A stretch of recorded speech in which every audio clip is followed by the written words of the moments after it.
It's been a little while since I've posted anything, so welcome back. I got a little busy with work and life, but I have a little more time on my hands now. I'm going to be working on a few pretty cool projects soon, so I figured I'd pick up a camera again and see what kind of videos I can make out of it. I've thrown a few videos up on my channel already, but they're just a few short clips. I don't consider myself an expert, but I really enjoy learning and sharing information, so that's kind of what I aim to do with the channel.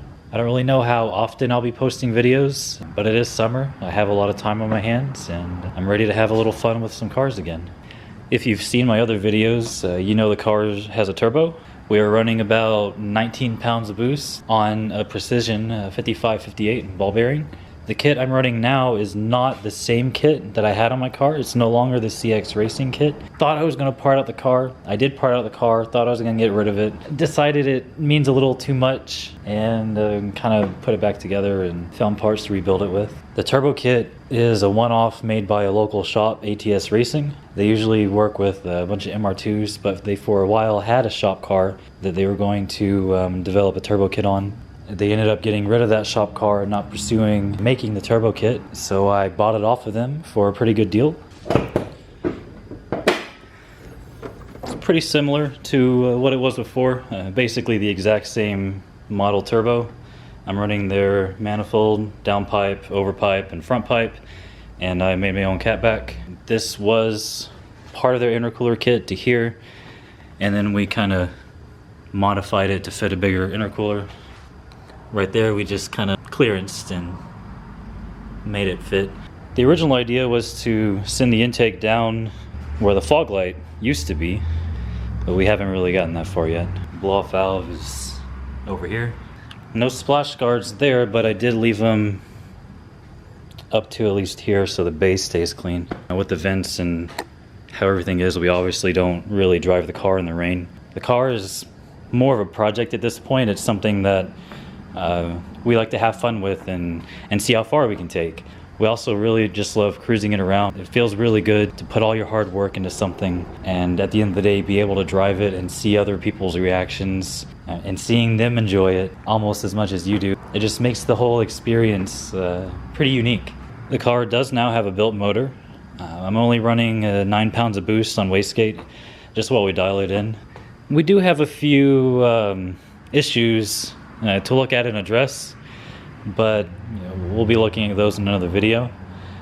For now, I'm just trying to get into the groove of making a video longer than 30 seconds. So we're doing something a little more simple today. Our hood is not looking too great. I've been wanting to re-clear it, but I haven't really had time to set up to paint. I also don't have an air compressor, so if you're trying to paint, you kind of need an air compressor. I'll figure that out one day, but not today. What I do have is a buffer, compound, and sandpaper, a water hose, and a bucket. So what I want to do tonight is just quickly wet sand and buff it and see how much better we can make the hood look. There are a few spots that still, look pretty good, but most of it's faded out. So if you've ever wanted to know how to take the hood off by yourself, a little sketchy, but it works. It's on there pretty good. I can sit here and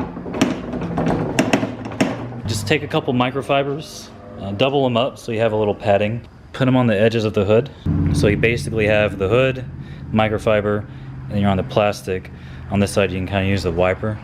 Over here, same thing, hood, microfiber, and then you're sitting on the plastic, you're not sitting on the glass. So really all you do at this point is remove your support and very carefully lower it down and lift it up. Now let me set this on a stand and I can show you real quick.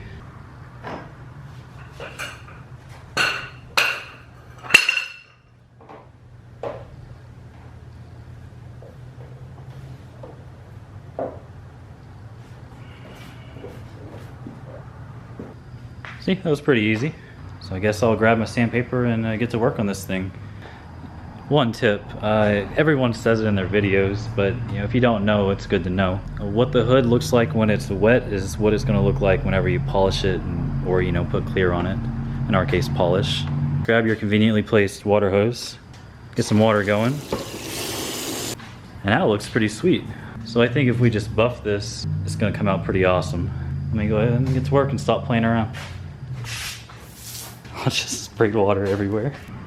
I'll be using 3M wet or dry sandpaper, 1000, 1500, and 2000 grit.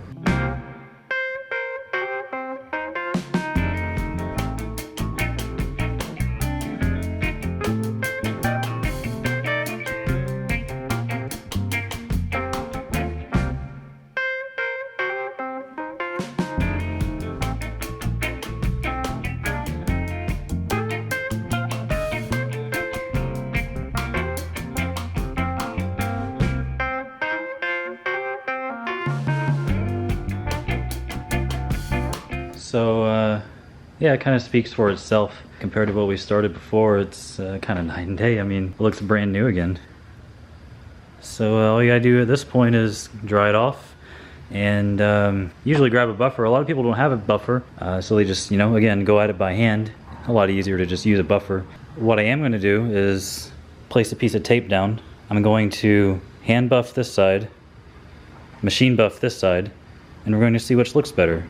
A lot of this is just in the prep. You know, the better you prep, the better your paint and buff work will come out. I think we sanded it quite well. It's looking very good. So it'll be cool to see, you know, hand versus machine and what looks better and how much different it looks.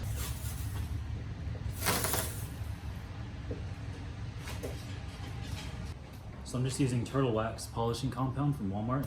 This is a finishing compound versus a cutting compound, which you would use to kind of cut into a clear coat a little more. Finishing would be what you would use at the end to just give it a final polish. Since this is something you can get at most stores, I just figured I'd use this versus some cutting compound. So I'm gonna shake this up really good and get started.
It's not perfect, but it's a lot better than what it was, so I'm happy with it for now, but I'm not satisfied with the results really. I'm not sure if I should have buffed it a little more or if maybe I just burned a little too much polish into it from having my speed too high on my buffer.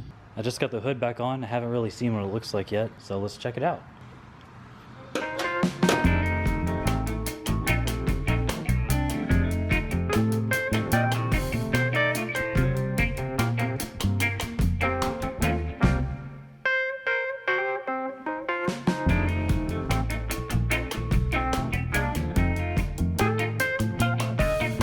It definitely turned out pretty good. It's not as good as I wanted, but it's looking new again from far away. When you get up close on it, you can see where I didn't sand it good enough. But anyway, it's presentable for now, and it's definitely a lot better than it was. Here's a picture of what it looked like before, and here it is now. Not perfect, but I'm definitely happy with what it looks like. The bumper is laying over here. We had to take it off to get it on and off the trailer. We took the car out to the Motorplex this past weekend. We're still on the Prius tires, so that didn't really help us too much. First it ran a 15 and a half back to back. Then I dropped the back tires down to about 20 PSI. Babied the launch and it ran a 14.2. I have a picture of the time slips, so I'll throw them up. Once we get tires, we're definitely going to take it back. There's not really much point taking it out with these tires. They're just not helping us at all. We need to find some wider wheels, at least for the back, so I can throw a proper tire on there. My next step with the BRZ is to get it on the dyno, get the tune dialed in a little more. Depending on how I feel, I may or may not put on the boost controller. My goal is to get it launching well just on wastegate. Once we're running pretty good times, we'll bump up the boost and see how fast we can go until something breaks. If we're lucky, we'll break axles or maybe the transmission. If we're unlucky, something will happen with our motor. I don't know how many more videos I'll be uploading of this car. I do have another 86 I'll be working on soon. It's a friend's car, and we'll be throwing an LS into it. I'm pretty excited because I did originally want to LS swap my car when I blew the motor. I was debating between an LS or a 2J like everyone else. I eventually made the mistake of building another FA20 because I thought it would be a more appropriate street car. At this point, I don't really care about it being a street car, so I kind of screwed myself there. So I'm kind of leaning towards a swap again, but We'll see how the FA goes. But yeah, that's about it for this video. Be sure to leave a thumbs up if the hood is looking a little better. And if you want to see more videos about this car, or if you want to see me build an LS swapped 86, be sure to hit subscribe. Thanks for watching.